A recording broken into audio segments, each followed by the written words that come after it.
শুভ দুপুর বন্ধুরা, চলুন দুপুরে কি কি রান্না করলাম দেখে নিন। এই যে ভাত, সকালবেলা ভাত বানিয়ে নিয়েছিলাম। এই যে বাবু ঘি আলু ভাতে দিয়ে ভাত খেয়ে গেছে, আর এই যে মামের জন্য আলু ভাতে রয়েছে। আর তার সাথে একটা ভীষণই পছন্দের লোভনীয় খাবার।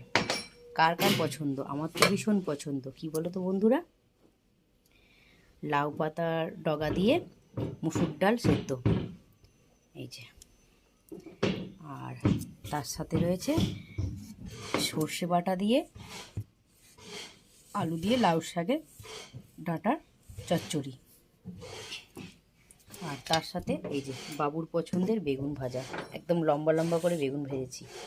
আর এইটা ছিল আগে 2 পিস, তো এটাও ভেজে নিয়েছি।